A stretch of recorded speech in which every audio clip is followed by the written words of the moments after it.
כל תודה לרב אקרמן ולרפאל, ממש לנועם.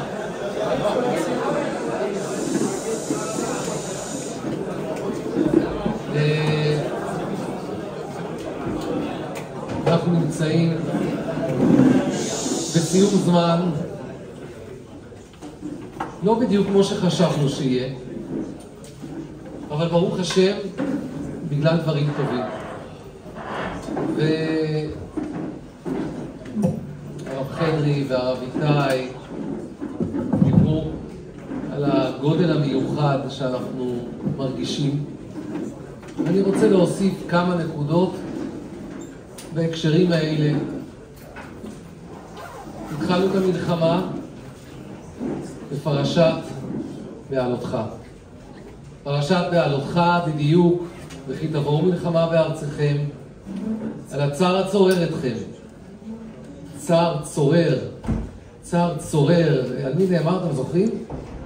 איש צר ואויב, המן הרע הזה, זה פרס שם. והראיתם בחצוצרות, ונזכרתם לפני השם אלוקיכם ונושעתם אויביכם. התורה אומרת, יש מלחמה, מצד אחד אתה נלחם, מצד שני, אתה זוכר מי בעל הבית. אני חייב להגיד שבאמת כל המלחמה הזאת, לא רק עם כלבי, כל חרבות ברזל, אפשר לראות את האמונה הגדולה של החיילים שלנו ושל עם ישראל. ואת השינוי העצום ממה שהיה טיפה קודם.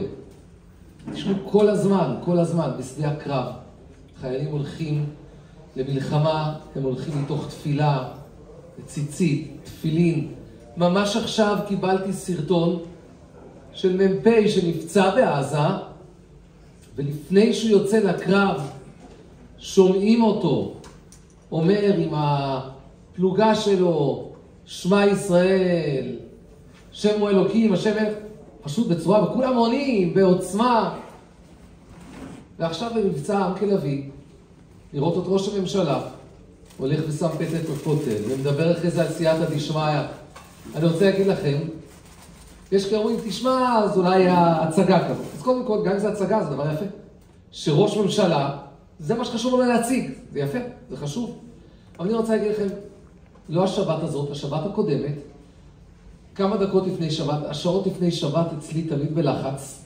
יש תמיד שאלות, מכל מקום, מהארץ, מהעולם, ואני, אם אני צריך להכין שיחה, אני צריך לבנות על סייעתא דשמיא בעצמי. כל רגע מישהו מתקשר, ואז אני מתכוון כמה דקות לפני שבת, שאלה מלשכת ראש הממשלה. מה השאלה? זה לא משנה עכשיו. אבל, אחרי שעניתי להם, אמרתי, תגידו, מה ההרגשה עכשיו אצל ראש הממשלה? מה מרגישים בסביבת ראש הממשלה? אתם נמצאים שם, תגידו לי קצת את ה... אז הם אומרים לי, שרוב הזמן כמובן זה ענייני לחימה, אבל כשיש איזו הפוגה וארוחה, תמיד זה יהיה שיחות בענייני אמונה. דברי תורה, ענייני אמונה, תראו, גם מוקף באנשים כאלה, אבל זה לא יאומן, זה לא יאומן. זה לא איזה הצגה, זה דבר אמיתי. זה דבר אמיתי. הרב חדרי דיבר על הענווה, וההבנה לא רק ענווה, אלא ההבנה שהקדוש ברוך הוא עומד מאחורי הכל. זאת פרשת בעלותך, שם עברנו לפרשת שלח לך. פרשת שלח לך מרגלים שבגלל פחד אומרים, ניתנה ראש ונשובה מצרימה. ואתה רואה במלחמה הזאת 150,000 ישראלים שנמצאים בחוץ לארץ במקומות הרבה יותר בטוחים לכאורה מארץ ישראל, והם אומרים, ניתנה ראש ונשובה לארץ ישראל. וכולם מנסים לחזור לכאן, רק שתבינו, זה לא שזה תמיד היה בארץ. אתם לא זוכרים את התקופה שלפני 6 הימים. גם אני לא זוכר. אבל אני כן זוכר לפחות מהסיפורים שאנשים ברחו מהארץ. הייתה איזו בדיחה כזאת, האחרון בבן גוריון שלא ישכח לכבות את האור.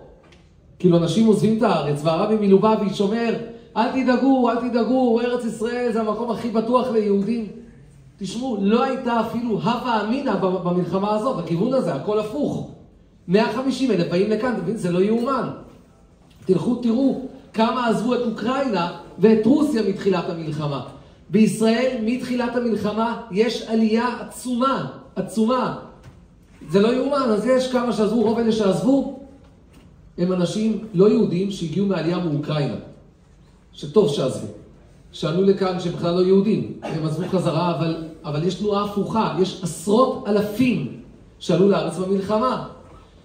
אם במלחמה עם המרגלים, עם ישראל מפחד מענקים, ונהי בעינינו כחגבים, פה אומה קטנה, כמו שהרבנים אמרו קודם, אומה קטנה באה ועושה דבר שהוא לא יאומן. תשמעו, כל העולם, עשרות שנים, כל העולם המערבי, עשרות שנים מפחד מאיראן. כולם מבינים שאיראן זה פצצת אטום מתקתקת, כולם מפחדים. ואף אחד לא עושה שום דבר. כולל ארצות הברית, שיחה כזאת, שיחה כזאת. פתאום הגיע העם, שאם במרגלים, אחת הבעיות שהם ונהי בעינינו כחגבים, שהרגישו את עצמם כחגבים, מגיע עם שמבין שיש לו שליחות. שמבין שיש לו שליחות על עם ישראל, על העולם, ועושה משהו בשביל כל העולם. אתם מבינים? זה לא יאומן. משהו לשנות את העולם. כשאתה מסתכל על פורים, ומסתכל על זה, פורים היה מדהים. הנס שלנו הוא פי כמה וכמה מפורים. להביא את העוצמה כאן. אנחנו נלחמים ולא מפחדים יותר מ2,000 קילומטר. ועם שבשטח שלו גדול מאיתנו בערך פי 80, ובכמות האזרחים בערך פי 10. עם שמפחיד את כל העולם וכולם רועדים מפניו, עם ישראל לא פוחד. ההצלחה זה דבר אחד, אבל התעוזה שראש הממשלה, של הצבא שלנו ללכת ולעשות דבר כזה, זה לא יאומן. זה בעצמו גאולה. וזה תיקון לחטא המרגלים, ותיקון של טובה הארץ מאוד מאוד. וזאת פרשת שלח לך. ואז נגמרה המלחמה הזאת, לא כל המלחמה, עם כלביא, והגענו לפרשת קורח. אולי זה בא להזכיר לנו, אנחנו לא נביאים, כמו שהרב חדרי אמר קודם, והרביתי, אנחנו לא יודעים, אבל כולם מבינים שערב המלחמה היה פירוד נורא. ערב המלחמה, ואנחנו הגענו מיד באותו יום, בשמחת תורה, הגענו לאחדות עצומה. עד היום, למרות שזה לא אותו דבר, אבל 85% מעם ישראל רוצים להיות ביחד. חשוב להם להיות ביחד. אז הנקודה של האחדות, אולי נקודה שאנחנו צריכים לעבוד עליה. מכאן אנחנו מגיעים לפרשת חוקת ובלק. האמת שאני מפחד לדבר עליהם, כי למדנו קצת ענווה, אני לא יודע מה יהיה. לא יודע מה יהיה, אבל אני כן יודע שפרשת חוקת מתחילה בטהרה, טהרה של עם ישראל. פרשת חוקת מדברת על הרבה דברים, אבל גם מדברת על ענקים שאחרי 40 שנה עם ישראל לא מפחד ונלחם בסיחון ובאוג. ומה כתוב שמה? אל תירא. אל תפחדו. אל תפחדו. המלחמה הזאת עם סיחון ואוג. אתם שמים לב הודו להשם, סיחון ואוג קיבלו איזו שורה נפרדת. יש את כל המלכים ולסיחון. יש כאן משהו גדול. יש כאן ענקים כמו איראן כזה. עם ישראל לא מפחד. לא מפחד. זאת פרשת חוקת ופרשת בלק. זה לא רק עם כלביא יקום, שזה פרשת בלק, אלא זה גם מזכיר מה שהרב חדרי אמר כאן, עם כלביא יקום אנחנו יודעים, אבל מי אומר את זה בפרשת בלק? הגויים אומרים את זה. בלעם מבין, ותראו, אני רוצה להגיד מוריי ורבותיי, אף אחד לא יודע מה קורה באמת באיראן, יש להם עוד אורניום, אין להם, לא יודעים. ברור שהם חטפו מכה קשה, זה ברור. מכה קשה ביטחונית, מכה קשה כלכלית, אבל אני רוצה להגיד מעבר לכל זה. כשאתה מסתכל על המלחמה ואתה שואל מה המטרה של המלחמה, מה המטרה? יש כל מטרה. המטרה הכי גדולה זה לנצח. מה זה אומר לנצח? ניצחון, תמיד אתה יכול להגדיר ניצחון. ניצחון בסופו של דבר זה תודעה. תודעה שלך ותודעה של העולם. לדעת שאתה ניצחת. תשמעו מוריי ורבותיי, כמו שהרבנים אמרו קודם, אי אפשר להתבלבל. העולם עומד המום, בשוק, לראות את מדינת ישראל, לראות מה עשינו, זה לא יאומן. ואם בשמחת תורה היינו בחילול השם נורא, בשפל המדרגה, פתאום עכשיו חזר כבוד למלכות ישראל. עכשיו הדבר הזה הוא חשוב גם כי כבוד לעם ישראל זה כבוד למלכות שמיים, אבל גם כי בסוף כבוד לעם ישראל זה הרתעה בכל הגויים סביבנו, להבין. ואני רוצה להגיד לכם, מוריי ורבותיי, יש חתם סופר מדהים, הזכרתי אותו פעם, בפרשת וזאת הברכה כתוב, אשר חרב גאוותך. מה, אנחנו מתגאים? על חרב? אנחנו מתגאים. על תורה, על רוח. אומר החתם סופר, אני אומר חתם סופר. אם הרב קוק היה אומר את זה, זה גם היה חשוב. החתם סופר אומר את זה, זה וואו. אומר החתם סופר, בוא נאמר שהיינו קמים מחר בבוקר, ובאורח פילי היה קורא לנו מה שקרה במלחמת חזקיהו עם אשור. הנה כולם פגרים מתים. כל החיזבאללה, כל החמאס, כל האויבים באיראן שלנו, כולם מתים. מדהים. אומר החתם סופר, זה מדהים, אבל זה לא מה שאנחנו מבקשים. כי אם זה היה קורה, אומר החתם סופר, היו אומות העולם אומרים, השם נלחם להם, והם חלושים, זה לשון החתם סופר, והם חלושים, חסרי כוח. אומר החתם סופר, והנה חרב גאוותך שידעו שעם ישראל חזק. יש עניין, אנחנו עם שמייצג את הקדוש ברוך הוא בעולם, אנחנו מביאים ברוח, משנים את העולם, אנחנו גם באים עם כוח, עם ישראל הוא חזק, ועם ישראל יכול ללכת ולהילחם, ושכבוד עם ישראל והצבא שלנו מתגלה עכשיו, זה מחזק מלכות שמיים בעולם. ובמהלך הזה אנחנו צריכים להרגיש את הגודל.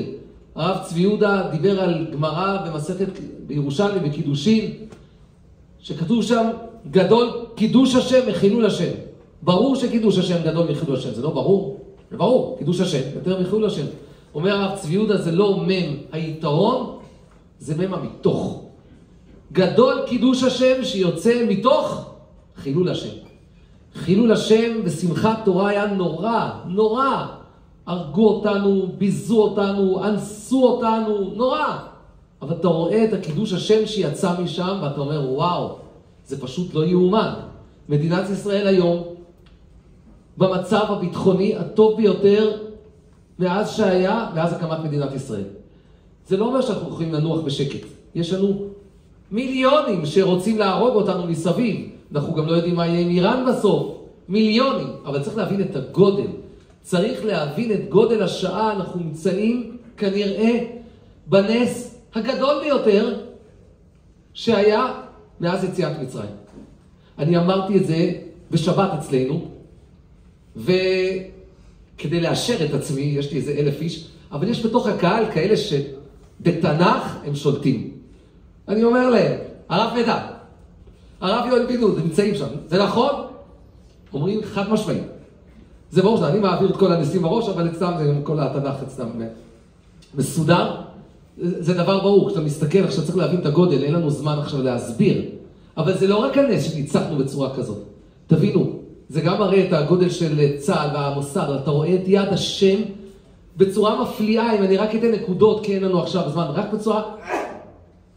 רוסיה נלחמת באוקראינה, ולפני 3.5 שנים, בגלל המלחמה הזאת, היא מוציאה את הצבא שלה מסוריה ומחזירה אותו לרוסיה. אתה רואה דבר כזה? בסדר, כאילו, מה זה קשור אליך? ואתה לא מבין איך זה הולך להשפיע. אתה לא מבין איך זה הולך להשפיע. ועוד מעט, החיזבאללה. שהחיזבאללה זה אויב שהוא פי כמה וכמה מהחמאס. כולם פחדו, רק להיזכר כמה פחדו. סגן ראש המל"ל בתחילת המלחמה מודיע, אם ישראל תילחם עם החיזבאללה, יהיו לפחות, סגן ראש המל"ל הקודם, יהיו לפחות 15,000 הרוגים. כך הוא מודיע. ומודיעים בכל מקום שהולכת להיות הפסקת חשמל בין 3 ימים לשבועיים, אתם זוכרים? ואנשים מצטיידים בגנרטורים, בדברים. תראו, זה לא יאומן. והחיילים שלנו שנמצאים מסביב, נמצאים בלחץ עצום. אני ביקרתי המון חיילים גם בעזה, בדרום, הלכתי לצפון הרבה פעמים. בצפון היה קשה לחיילים יותר מבדרום. יש כאלה שהיו בצפון? היה קשה. אני מבקר אותם, מתחבאים בשוחות שם, ופעם בכמה ימים מחליפים מקום בשקט, כי אם זה יהיה באור, יהרגו אותם, ישתחו בגז. ואני הולך לבקר חיילים בשלומי, וצועקים עליי בכניסה, תכבה את האור של האוטו. אנחנו מכבים את האור. אני והנהג שלי נוסעים בשקט, החיילים בעלתה, ואני אומר למה? אומרים, יש פה אור, יהיה פיצוץ, יהיה פגז. הרגשתי השפלה כזאת גדולה. וכך היה עד סמוך לראש השנה. ופתאום סמוך לראש השנה, הנס של הביפרים, ומכשירי הקשר, שהוא נס עצום, הוא אלף עצום בזה שהמוסד אחד חשב על זה, אבל גם התזמון עכשיו, הם עמדו לעלות עלינו, זה היה יד השם, ופתאום הם כולם מפחדים להחזיק טלפון ביד, כי אולי זה יתפוצץ להם, אתם מבינים? זה לא רק היה הדבר הזה, 5,000 אנשי חיזבאללה, מפקדים של חיזבאללה, נהרגו או נפצעו, והם כולם מפחדים, אז אין להם כבר תקשורת ביניהם. ונסראללה הולך ונפגש עם כל מיני אנשים חשובים, שזו טעות של טירונים, אבל הוא בלחץ, ואנחנו מפוצצים אותו והורגים, בתוך שבועיים 80% מהפיקוד של החיזבאללה מרמת מ"פ ומעלה. ואתה רואה את זה, והורסים את רוב הנשק, בערך 80-90% מהמנהרות והנשק של חיזבאללה, ואנחנו מטיילים לנו בלבנון בצורה חופשית. אתה רואה את הנס הזה, ואתה אומר, וואו, ואתה חושב שזה נגמר, שעכשיו רק צריך לטפל בחמאס, וזה נגמר, ואתה לא מבין שמה שראית עכשיו זה רק חלק מהפאזל. אתה לא מבין שזה משהו הרבה יותר גדול. ואז כמה חודשים אחרי זה, המורדים בסוריה מצליחים תוך 12 ימים להפיל את משטר אסד. סוריה זה אחת המדינות הכי עוינות אלינו, וסוריה זה אחת המדינות שמפעילות גם את החמאס וגם את החיזבאללה וגם את כל מה שקרה בשמחת תורה, 7 באוקטובר למניינם. זה סוריה. ומפילים את משטר אסד. איך הם צריכים להפיל את משטר אסד? איך? כי לסוריה יש חברים. יש את החיזבאללה, שהוא חבר של סוריה, אבל הוא לא יכול לעזור לה עכשיו, כי הוא מושמד. יש את החמאס שפצוע אנושות, והוא חבר והוא לא יכול לעזור. יש את איראן שעסוקה איתנו, ויש את רוסיה שעסוקה עם אוקראינה, ומפילים אותה. ומיד אחרי זה, ראש הממשלה והמדינה שלו מקבלים אומץ ללכת ולחסל את הצבא הסורי. תוך יומיים חיסלנו את הצבא הסורי, בלי נפגעים. אין לזה תקדים היסטורי, שצבא מחסל צבא אויב, תוך יומיים בלי נפגעים. ואתה רואה את זה ואתה אומר, וואו, מדהים. ואתה חושב שהכל נגמר, זהו, כאילו, רק צריך לטפל בחמאס. ואתה לא מבין שזה רק חלק מהפאזל, וזה שחיסלנו את סוריה, זה הולך להביא למשהו הרבה יותר גדול. ואני לא אומר עכשיו את כל מה שקורה, אבל פתאום אתה רואה את המלחמה עם איראן. ופתאום אתה מבין, איראן, הפיקוד של איראן, אומר כבר שנים, אף אחד לא יצליח להפיל אותנו. כי חוץ זה שאיראן חזקה, יש להם את סוריה שתעזור להם, ואת חיזבאללה, ואת החמאס, ואת רוסיה, ואנחנו כבר יודעים את הפאזל שהקדוש ברוך הוא, יחד חלק עם צה"ל, חלק בלי צה"ל, יפיל את זה, ויפיל את זה, ויפיל את זה, ויפיל את זה. ותבינו, סוריה למשל, אם היא הייתה קיימת, רק לעבור, לנסוע ברדארים של סוריה, הם כבר היו מגלים אותנו. אנחנו הרסנו את כל מערך ההגנה של סוריה, אין. לא רק זה, איך אתה מגיע בכלל 2,000 קילומטר לאיראן? הדרך הכי טובה זה לעבור דרך סוריה. עכשיו אין לנו בעיה, סוריה חופשי. אתה צריך לתדלק בדרך, מטוסים, מתדלקים בסוריה. יש הקדוש ברוך הוא מגלגל את הכל, ופתאום טראמפ שמגיע. אין תקדים בארצות הברית שנשיא, פיטרו אותו או לא פיטרו. גמר, הלך הביתה וחזר עוד פעם. לפעמים היה ברצף, אין דבר כזה. ופתאום טראמפ חוזר ועוד ניסו להרוג אותו קצת קודם, אתם זוכרים? אני לא יודע אם טראמפ טוב לארצות הברית או לא טוב לארצות הברית. אני יודע שלנו, בינתיים, בעזרת השם שימשיך, אבל בינתיים זה היה נס עצום. זה נס עצום. וכולם אמרו, ארצות הברית לא תצטרף, ולא תצטרף, ארצות הברית הצטרפה. אבל ארצות הברית לא רק שהיא הצטרפה ועזרה לנו, היא לא הצטרפה בתור מישהו שעושה חסד איתנו. זה לא שאנחנו היינו מסכנים והיינו צריכים עזרה, זה היה בדיוק הפוך. אנחנו היינו הלוחמים, האמיצים, וארצות הברית הצטרפה אלינו, כי מבינה שביחד יש לנו תפקיד להציל את העולם. אתם מבינים? אנחנו אלה שיצאו, זה כמו עם סיסרא, שדבורה אומרת לברק תלך, הוא אומר לא, אז הוא אומר טוב, אני אלך, אבל 0 כי לא תהיה תפארתך, כי ביד אישה יושיע שבט ישראל. ארצות הברית עשה דברים מדהימים, אבל התפארת פה זה למדינת ישראל.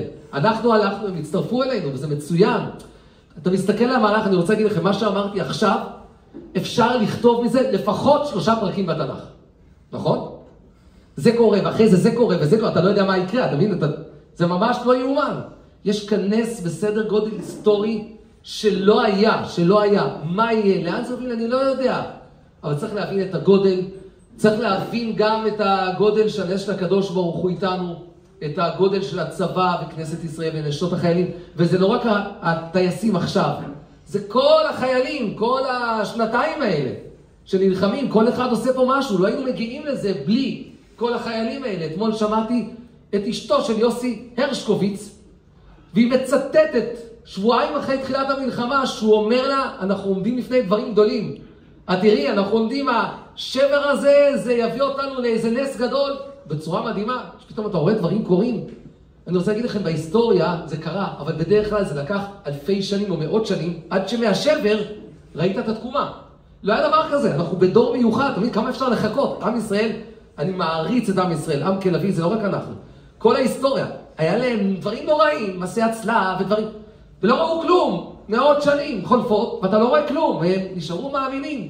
פתאום עכשיו אתה זוכה לראות תוך פחות משנתיים, גם את החילול השם, גם את הקידוש השם, את המהלך הגדול, ואתה עדיין לא יודע איפה הסוף, אבל אתה מבין, יש מישהו שמנהל את העולם, אנחנו נמצאים בתקופה גדולה, זה צריך להביא אותנו גם להודיה בקדוש ברוך הוא, גם להרגיש שהשם אוהב אותנו, שהשם נמצא איתנו, שאנחנו באמת במהלכים גדולים, להבין שאנחנו בתהליכי גאולה, להבין שאנחנו צריכים להיות יותר טובים באהבת ישראל, באחדות ישראל, להתחזק באמונה, בלימוד תורה, אמירת תהילים שאמר הרב חדרי, לימוד תורה, להבין, כן, יש לנו משימה, אנחנו צריכים לפעול בעולם הרוח וזה יפעל למעלה. ואני רק רוצה לסיים, אם אני מרגיש את הגודל שקרה עכשיו, אני לא יודע, אני לא אלוקים, אבל אני חושב שמאז תחילת המלחמה, א', הייתה התחזקות עצומה באחדות ישראל, וחז"ל לימדו אותנו שזה עניין של ניצחון, ב', הייתה התחזקות עצומה באמונה, כמו שהזכרתי קודם, ורואים את זה כל הזמן. לפני כמה חודשים למדתי עם 400 ניצולי נובה וחברים שלה, גם ברגר מהמכינה, לפני שהשתחררה, שהחליטו לשמור שבת. זה לא יאומן מה שקורה. הדבר השלישי,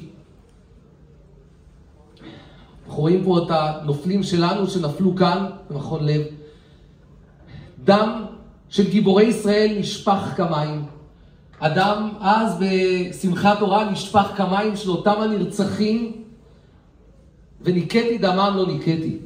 כשקרה הדבר הנורא הזה, אני אמרתי, ריבונו של עולם, אני יודע שמשהו יקרה, לא יכול להיות שדם כזה יישפך, והקדוש ברוך הוא לא ינקום את נקמתם. סוריה ואיראן הם אלה שעמדו מאחורי הכל, הם אלה שהקדוש ברוך הוא מעניש אותם.